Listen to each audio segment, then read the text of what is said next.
오늘 제가 같이 나눌 주제는 영생이라는 주제인데요. 성경에 보면 영생이라는 단어가 여러 형태로 나오고 있고, 이런 영생이라는 단어가 어떻게 쓰이고 있는지.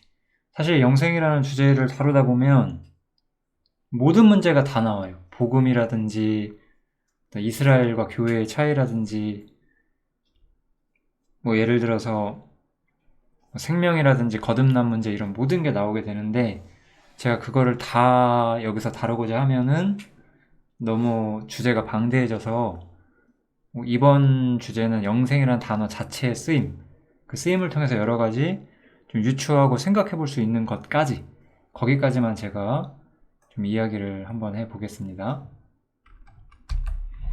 영생이라는 단어는 당연히 우리가 알다시피 우리는 이렇게 믿잖아요. 우리는 죽어서 천국에 가고 하나님과 함께 영원히 행복 가운데 산다. 영벌과 영생, 영원히 심판을 받고 지옥에 가든지 영원히 하나님의 복 가운데 참여하든지. 즉 영생이라는 단어는 기본적으로 영원하다는 느낌을 가지고 있죠. 그런데 제가 만약에 그것이 영생의 전부라면 이렇게 강론을 만들고 있지 않겠죠. 영생에서는 그 이상 우리가 알아야 되는 측면이 있고, 그래서 제가 이렇게 이야기를 준비하는 거예요. 기본적으로 영원하다는 거, 시간적으로 한계가 없는 영원한 세계에 들어간다는 것에 대해서 구약 성도들은 이미 그러한 개념들을 가지고 있었어요. 다니엘서네요. 이거는 다니엘서, 이거는 시편이죠. 땅의 티끌 가운데서 자는 자 중에 많이 깨어 영생을 얻는 자도 있겠고, 수욕을 받아서 무궁히 부끄러움을 입을 자도 있을 것이며, 하나님이 작정하신 때가 되면, 이것은 주님이 지상에 재림하시는 때를 말하죠. 그때가 되면 깨어나서 영생을 얻는 사람들이 있을 것이고, 또 무궁히 부끄러움을 받고 영원한 심판에 들어가는 사람이 있을 것이다. 이거는 구약 성도들도 알고 있었고 믿고 있었던 개념이었어요. 시편 133편이죠, 이거는. 그래서 여기 보시면 거기서 여호와께서 곧 복을 명하셨으니 곧 영생이로다. 이것도 사실 여기랑 같은 시점. 천년왕국 때 하나님 나라에서 영원한 복을 누릴 것이다 라는 그런 기대, 그런 부분들이 있죠. 어쩌면 우리 교회는 구약 성도와 다른 완전한 복을 얻었고, 영생이라는 단어의 메시지도 확장이 되어 있어야 돼요, 원래는요. 그런데 대부분 사람들은 죽어서 천국 가고 영생을 얻는다, 영원히 하나님과 함께 산다, 이렇게만 생각하는 수준일 거죠, 아마 대부분. 즉 구약 성도와 지금 우리가 똑같은 개념을 가지고 있다는 거예요. 그런데 이 영생이라는 단어가 이런 구약 성도들의 개념 이상이라는 것을 우리가 특별히 요한의 책을 통해서 많이 볼 수가 있죠. 요한복음이나 요한 1서 이런 데 보시면 영생에 대한 여러 가지 많은 단서들이 나와요. 사도행전이랑 바울서신에도 좀 단서가 나오긴 하는데, 저는 오늘은 좀 특별히 그냥 영생이라는 단어 자체를 좀 해설하는 게 목적이라서 요한복음이랑 요한일서 위주로 좀 정리를 해드리려고 해요. 즉 아까 제가 말했던 것처럼 구약 성도들이 알고 있는 영생에 대한 개념, 그거는 인자가 자기 영광으로 모든 천사와 함께 올 때, 이때죠? 여기요. 주님께서 지상 재림할 때, 그때에 양과 염소를 분별하는 것처럼 양은 오른편에 염소는 왼편에, 그때 이제 요 양이 바로 영생에 들어가는 사람들이겠죠. 염소는 영벌에 들어가겠죠. 이렇게 인자가 재림할 때 의인들은 영생에, 믿지 않는 사람들은 영벌에 들어간다는 것, 영원한 심판과 영원한 생명, 이렇게 여기까지가 원래 구약 성도들이 이해하고 있던 영생의 개념이었다는 거죠. 그런데 사도 요한은 요한일서에서 이렇게 말을 해요. 또 증거는 이것이니 하나님이 우리에게 영생을 주신 것과, 요한이 말하고자 하는 증거는 무엇이다? 하나님께서 우리에게 영생을 주셨다. 즉 영생은 그냥 생명이 영원히 길다는 단어가 아니라는 거예요. 우리 인간이 근본적으로 가지고 있지 않은 것, 우리가 그냥 영원히 오래 사는 게 영생이 아니고, 인간이 원래 가지고 있지 않은 것을 하나님께서 우리에게 주었다라는 측면이 있고, 이 생명은 그래서 무엇이냐? 그의 아들 안에 있는 그것이다. 이렇게 말하죠. 즉, 이 두 가지를 종합을 해보면 결론은 제가 여기 써놨죠. 예수 그리스도 안에 있던 생명이 우리에겐 없었던, 예수 그리스도 안에만 있던 생명이 우리에게 주어진다. 성경은 이렇게 말을 하는 거죠. 한 구절 더 볼게요. 요한복음 1장에 보면 이렇게 시작을 해요. 만물이 그로 말미암아 지은 바 되었으니, 우리는 사실 만물과 함께 된 존재죠. 그래서 모든 피조물은 예수님으로 말미암아 지어진 바가 되었어요. 그렇지만 여기 그라고 할 때 여기 그가 예수님이거든요. 그래서 오직 예수님 안에는 생명이 있었다는 거예요. 즉, 사실 우리는 식물에게도 생명이 있고 동물에게도 생명이 있고 우리도 세상에 태어났을 때는 생명이 있다라고 말을 하잖아요. 그렇지만 사도 요한이 말하는 생명은 모든 생물체가 가지고 있는 생명이 아니라는 거예요. 사도 요한이 말하고자 하는 생명은 오직 그리스도 안에 있는 생명, 그것을 다루고자 하는 거예요. 그래서 사도 요한은 무엇을 말하는 거예요? 그냥 이 세상에 우리가 살아있는 존재라고 해서, 인간이라고 해서 그냥 우리가 살고 있기 때문에 생명을 가졌다라고 보지 않고, 우리는 생명이 없는데 예수 그리스도 안에 있는 생명이 우리에게 주어졌다. 바로 이렇게 말을 하는 거예요. 그럼 이 생명이 무엇이냐? 우리가 어떤 생명을 받았느냐? 바로 그게 우리가 영생이라는 주제에서 살펴봐야 되는 어떤 개념이 되는 거겠죠. 그래서 제가 이제 뒤에 또 이야기할 수도 있는데, 우리가 어떤 사람이 진짜 그리스도인이냐를 판별하고자 할 때 우리는 그 사람 속에 이 그리스도 안에 있던 그 생명이, 나와 함께 내 안에 있는 그 주님의 생명이 그 사람 속에 있는지를 우리는 보려고 해요. 그 사람의 삶과 그 사람의 말과 그 사람의 행동, 그 사람의 가치관, 이런 것들을 통해서 우리는 그것들을 보고자 하고, 그것들이 있기 때문에 우리가 형제 자매로서 함께 교통할 수 있는 거죠. 아무튼 이게 바로 생명이에요. 그래서 특별히 그리스도 안에 있는 생명을 성경은 영생이라고 하고, 우리가 그 영생을 받았다라고 말을 해요. 성경은 우리가 그냥 영원히 그냥 산다는 거, 우리가 죽었다가 나중에 그냥 예수님께서 우리를 살리셔서 우리를 영원한 천국에 보낸다, 영원한 지옥에 보낸다, 이런 시간적인 그런 영원한 생명, 그것이 영생이 아니라 하나님 자신의 생명, 예수 그리스도 안에 있었던 생명을 우리가 부여받는다라고 말을 하고, 그것이 영생이다라고 말을 하죠. 영생에 대한 개념이 굉장히 다릅니다, 성경에서는. 즉, 우리는 아마 죽어서 천국 간다고 할 때 우린 이제 멸망치 않고 영원히 살아, 이렇게 배웠을 거예요. 그게 아마 구약 성경들이 가지고 있는, 구약 성도들이 가지고 있었던 영생에 대한 개념이죠. 그렇지만 우리는 어때요?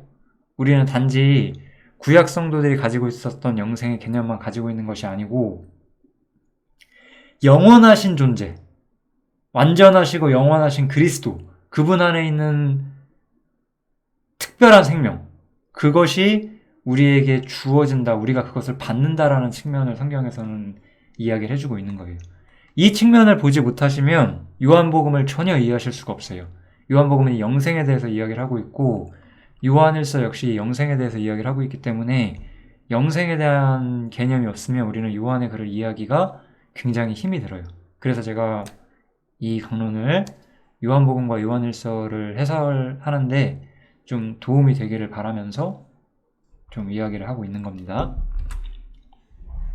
먼저 그러면 우리가 영생은 뭐 한마디로 영원한 생명이잖아요.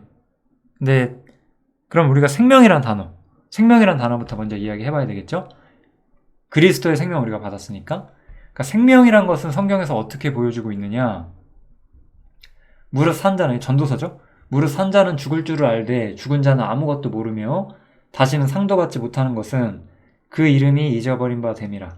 그 사랑함과 미워함과 시기함이 없어진 지 오래니 해 아래서 행하는 모든 일에 저희가 다시는 영영히 분복이 없느니라. 이렇게 말을 하고 계세요. 즉, 여기서 죽은 자는 뭐죠?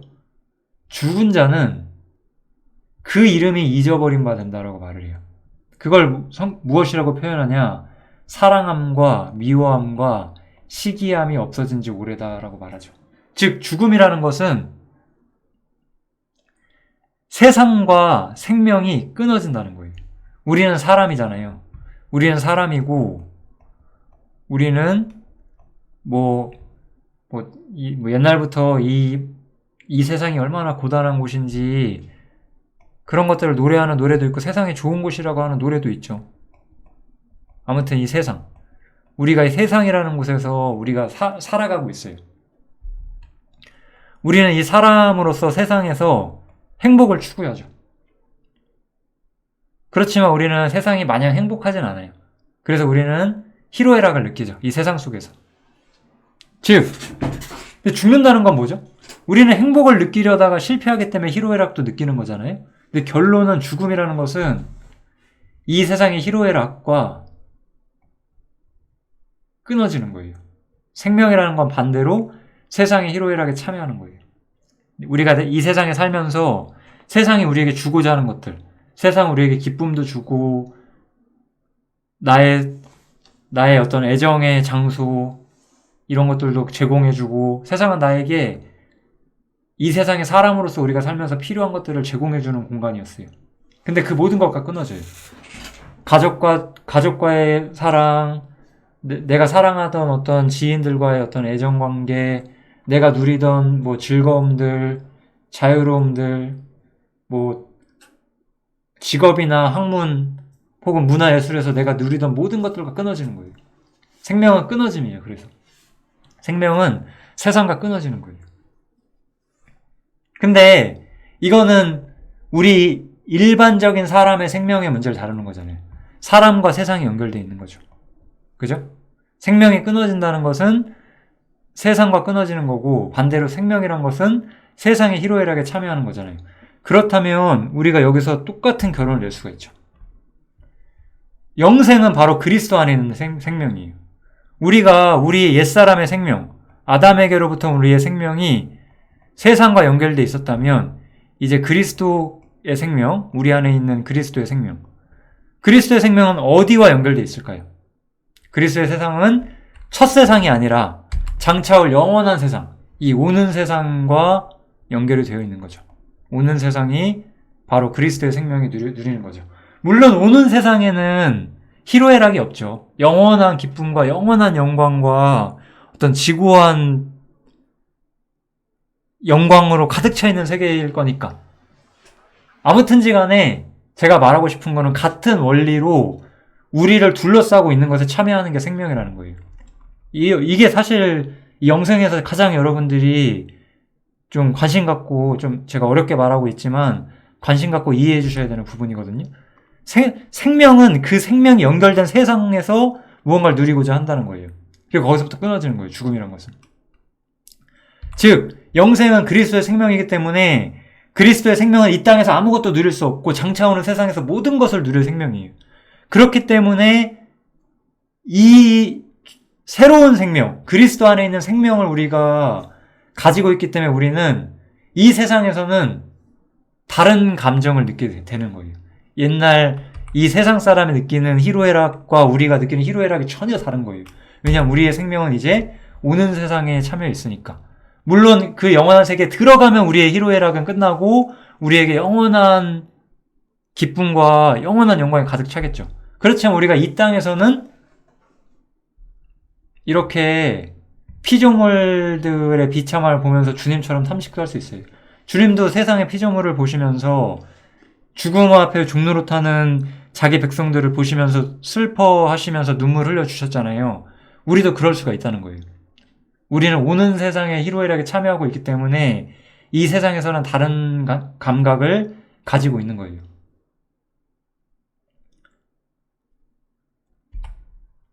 제가 하는 말이 좀 어렵게 느끼실 수도 있지만 아마 우리가 만약에 정말 거듭난 분들이라면 여러분들이 저처럼 영생을 가지고 계신 분이라면 당연히 공감하실 거예요.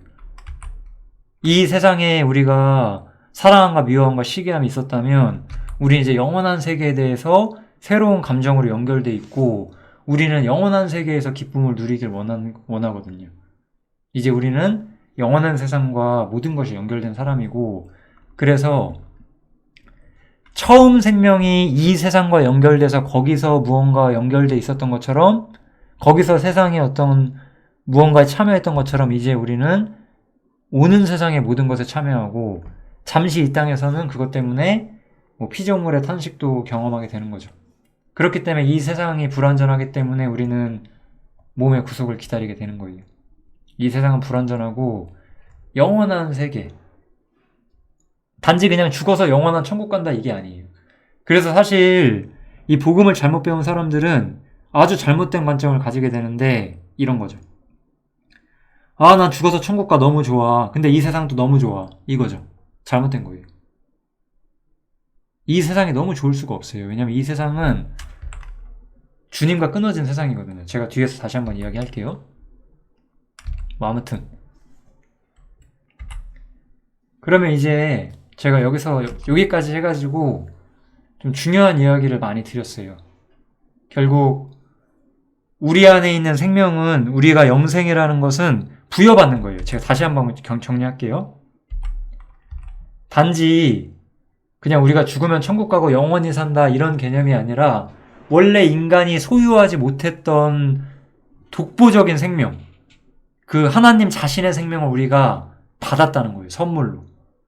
그래서 우리는 그 생명 때문에 전혀 다른 세상과, 우리가 전혀 보지 못했던 세상과 우리가 연결되었고, 우리는 이제 그 세상과 연결된 존재로서 새로운 희로애락을 가지고 있다는 거죠.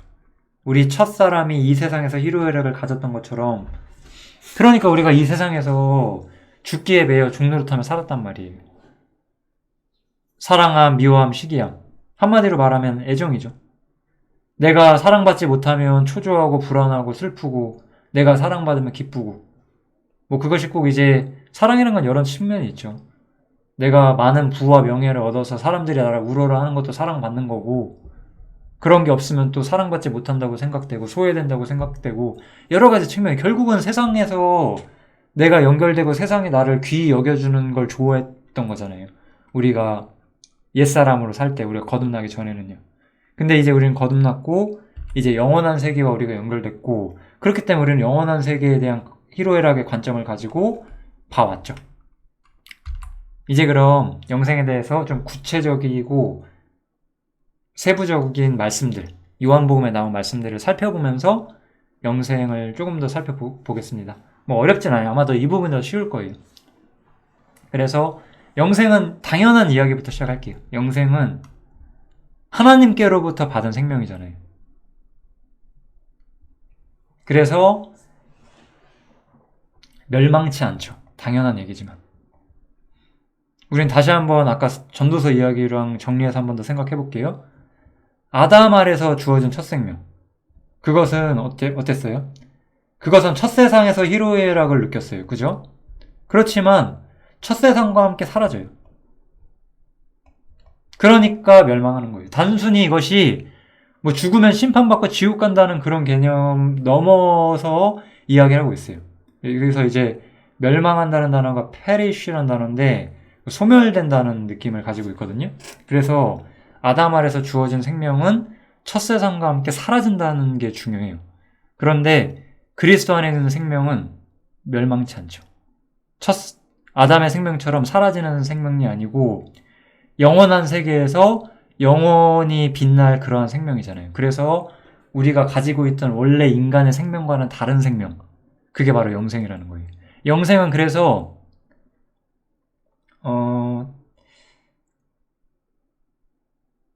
이런 표현 조금 어렵긴 한데, 그러니까 생명이 길다라는 게 구약 성경이 알고 있던 개념이었다면 지금은 영생이 그냥 새로운 개념으로서 좀 등장을 하죠. 영어 단어도 좀 달라요. 언어적인 개념도 좀 다르고. 네, 뭐 그런 건 자세히 안 들어가셔도 괜찮아요. 아무튼 그래서 이제 우리가 받는 그리스도 안에 있는 생명은 멸망하지 않는다는 거죠. 예. 그리고 우리가 이제 영생을 얻어서 우리가 영원히 살아, 이런 개념이라기보다는 아까 제가 말했던 것처럼 선물로서 우리가 소유하고 이미 받은 것처럼 묘사가 되죠. 내 말을 듣고 또 나 보내신 이를 믿는 자는 영생을 얻었고 심판에 이르지 않는다. 이번에 여기서는 이제 심판에 이르지 않는다.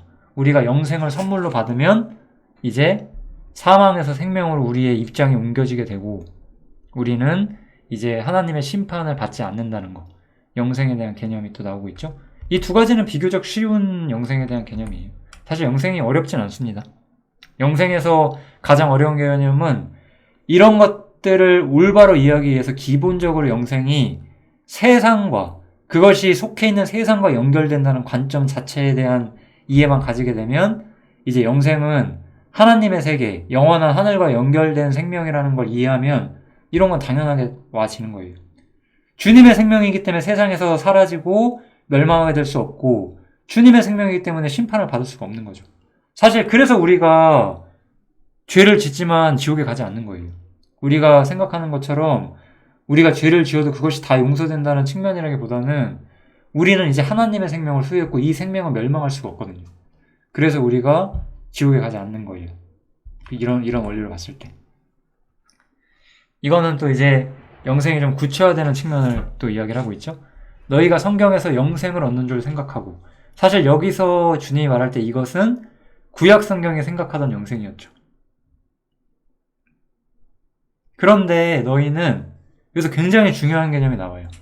그냥 구약 성도들은 하나님의 축복을 받고 영생, 하나님 나라, 천년왕국에 들어가기 위해서 어떻게 살아야 되느냐를 고민했는데 그런 게 문제가 아니라 이 영생에 대한 문제는 결국 내게 오는 문제였다.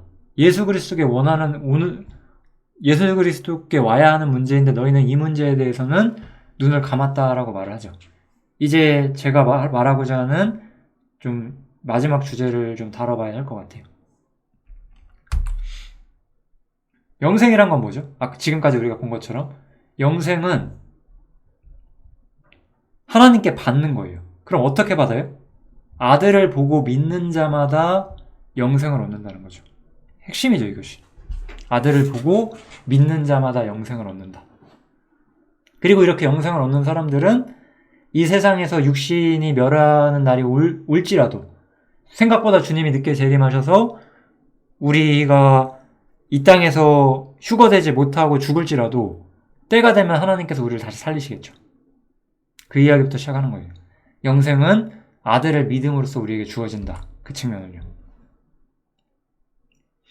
그런데 여기서 중요한 게 뭐냐?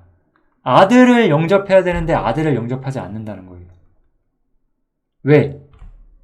하나님의 영은 이것으로 알지니 곧 예수 그리스도께서 육체로 오신 것을 시인하는 영마다 하나님께 속한 것이오라고 하는 거죠.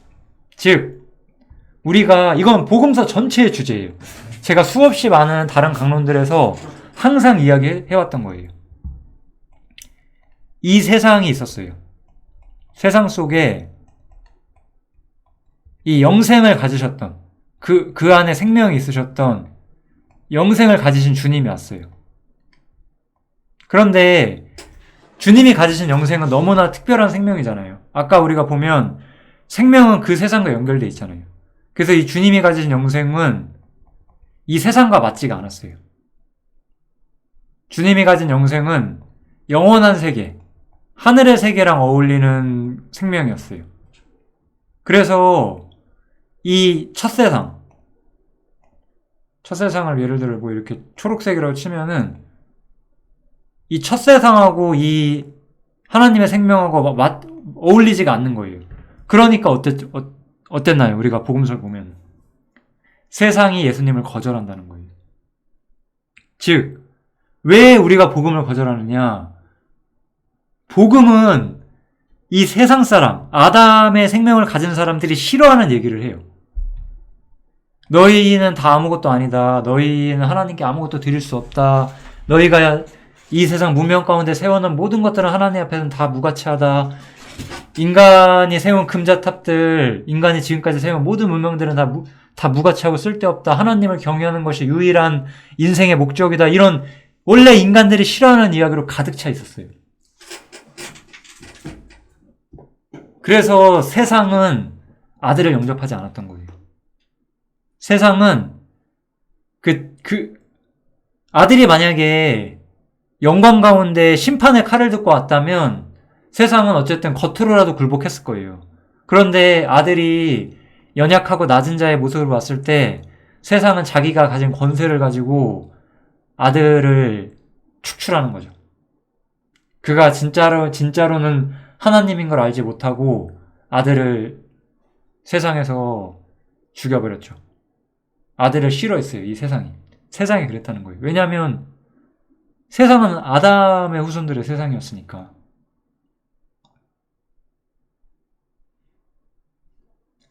반대로 믿는 사람들은 세상이 이런 곳이라는 걸 이해한 거예요. 세상이 주님을 사랑하지 않았다는 것을. 우리는 지금도 이걸 생각할 수 있어요. 내가 있는 종교 시스템이 과연 이렇게 아무것도 아닌 모습으로 와서 오직 진리의 입술로만 말씀할 때 우리는 그분을 알아볼 귀와 눈이 있는가? 없다면 우리 역시 세상이에요. 그게 우리가 복음서에서 발견해야 되는 엄청나게 중요한 삶의 원리예요.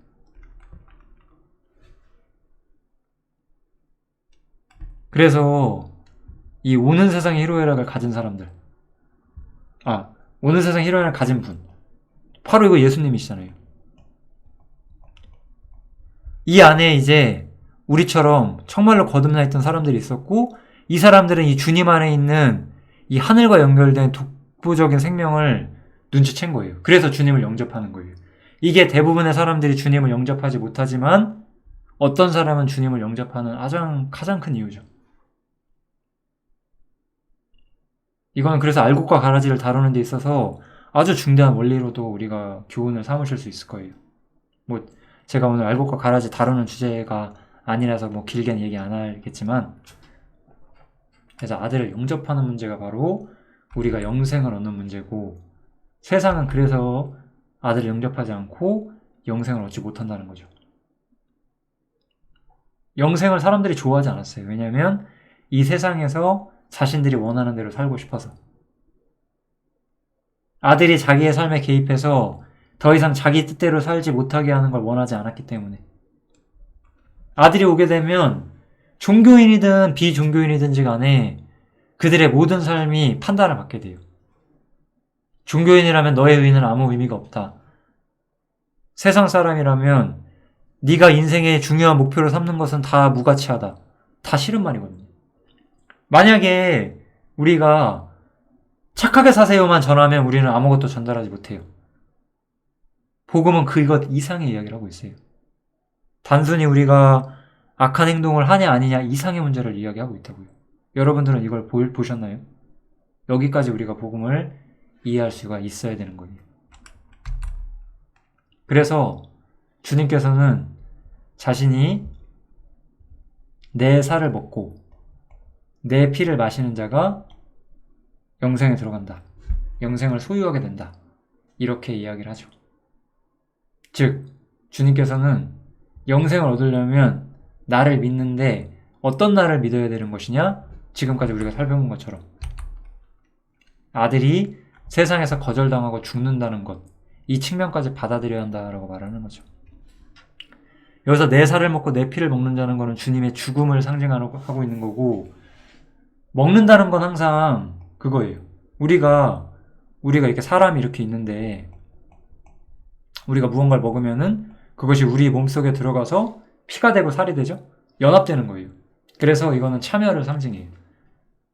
우리 또한 주님처럼 세상에 대해서 죽었고 세상에 대해서 끊어진 존재로서 우리가 주님과 같은 입장에 서게 되는 것, 그것이 우리가 영생을 얻은 결과라고 사실 성경은 설명하고 있는 거죠. 세상과의 문제가 해결되지 않은 사람은 사실 영생이 뭔지 이해하지 못하는 사람이고, 제가 기독교 세계에서 가장 많이 느끼는 것은 그거예요. 저는 생각보다 그냥 입으로 복음의 교리를 잘 말하는 사람들을 많이 봤어요. 그런데 그들이 전혀 이 아들의 죽음과 세상과의 결별에 대해서 아무것도 이해 못하는 것도 더욱더 많이 봤어요. 그러니까 성경대로 사는 사람들이 세상에 대해서 죽은 자로 살고 세상에 대해서 버려진 자처럼 사는 걸 이해하지 못하는 거예요. 저 또한 이런 삶의 방식 때문에 많은 반대를 받았죠. 근데 이거를 왜 우리가 이해하지 못할까요? 사실상 거듭나지 않았을 땐 전혀 이해하지 못해요.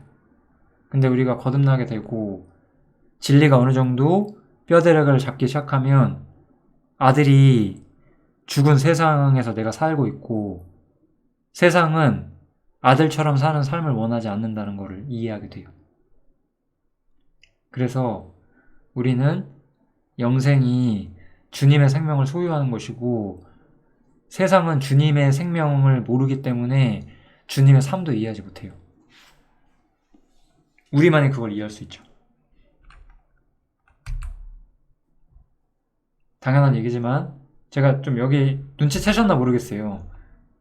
제가 이거를 좀 논리적으로 사실 구성하진 않았어요.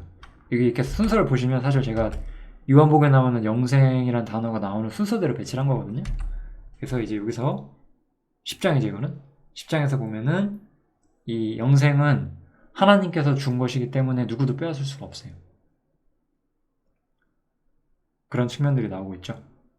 이제 마지막으로 요한복음 17장에 나오는 영생이에요. 그래서 영생이란 건 결국 뭐죠?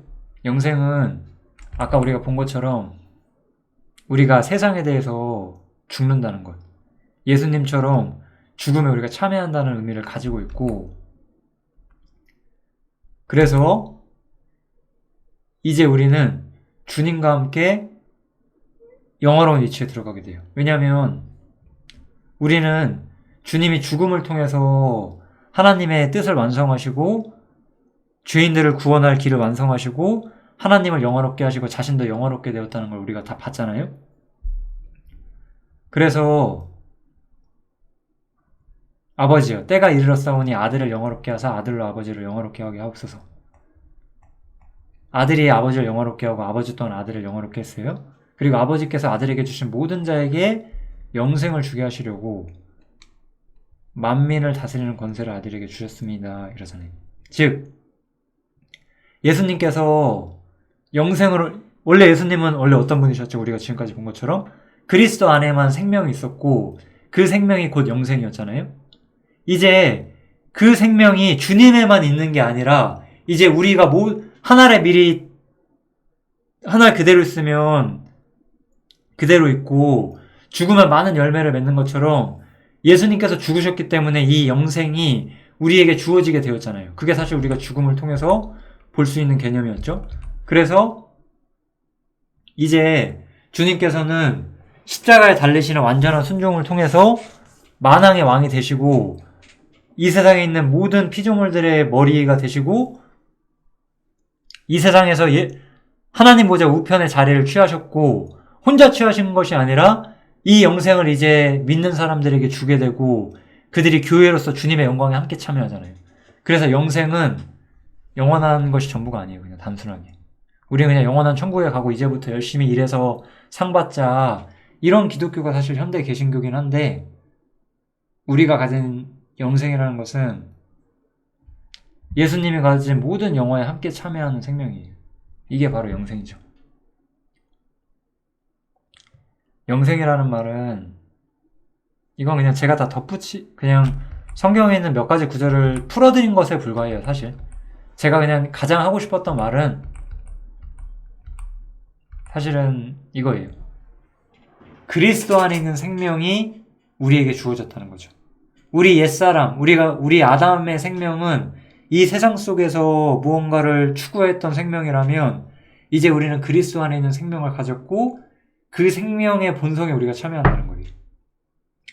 그분이 세상에서 거절당하셨기 때문에 우리도 세상에서 거절당할 수밖에 없는 것이고 그분이 영원한 세계에서 영화롭기 때문에 우리 또한 영화로운 영광에 참여할 수밖에 없다는 거죠.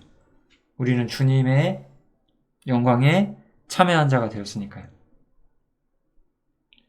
영생이란 것은 이런 문제다. 이렇게 간단히 좀 설명을 좀 드렸습니다. 좀 짧게 끝내려고 좀 노력을 했고요. 여기까지 하겠습니다. 감사합니다.